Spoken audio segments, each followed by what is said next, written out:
La quatrième croyance, c'est la croyance de celui qui se dit on ne peut pas pardonner tant que l'autre ne veut pas être pardonné. Voici une autre croyance limitative, une mauvaise définition du pardon. Ceux qui se disent on ne peut pas et on ne doit pas pardonner tant que l'autre ne veut pas être pardonné. Mais non, pour pouvoir pardonner, vous n'avez pas forcément besoin de l'autre. Pourquoi? Ne pas pardonner, qu'est-ce que c'est? Ne pas pardonner, c'est toujours lié à une offense ou une blessure. Une chose qui vous a été faite, une chose qui vous a été dite, ou une chose qui vous est arrivée et qui a créé en vous une charge émotionnelle négative. Ça peut être de la honte. Quelqu'un qui vous a mis la honte en public et qui vous a offensé et blessé. Donc ça peut être une charge émotionnelle de la honte. Ça peut être une charge émotionnelle de la colère, quelqu'un qui vous a mis en colère. Ça peut être une charge émotionnelle négative de la déception. Vous avez confié quelque chose à quelqu'un, un travail, quelqu'un a promis de le réaliser à temps, mais voici que cette chose importante dans votre vie a été négligée par cette personne et vous vous sentez dessus. Donc ça peut être une charge émotionnelle de la déception.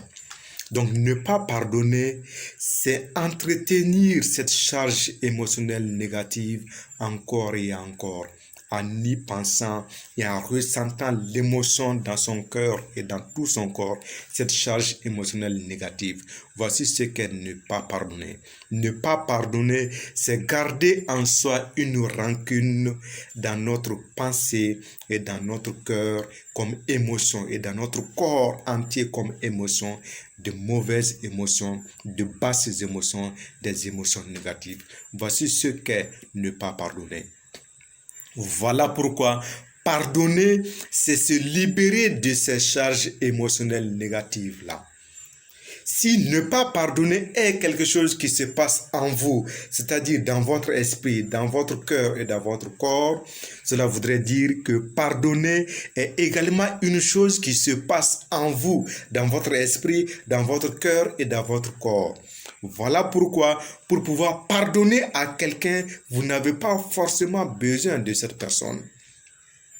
Je reconnais que si celui ou celle qui vous a offensé revient par la suite vous demander pardon et s'excuser, cela peut psychologiquement vous aider à pardonner. Ça, je le reconnais, mais vous n'en avez pas forcément besoin.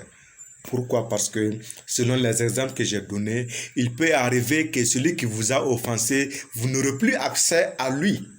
Pourquoi? Parce que vous n'allez plus jamais le rencontrer. Voilà pourquoi, pour pardonner, vous n'avez pas forcément besoin de l'autre. Que l'autre vienne vous demander pardon ou pas, vous pouvez pardonner. Parce que pardonner, c'est se libérer. Pardonner, c'est se guérir soi-même. Pardonner, c'est se libérer de ces charges émotionnelles négatives qui se sont engendrées en nous par la suite de l'offense et de la blessure qui nous est arrivée. Pardonner, c'est de nous libérer de ces charges émotionnelles négatives liées à l'offense que nous avons subie. Pour pouvoir pardonner, vous n'avez pas forcément besoin de celui ou de celle qui vous a offensé.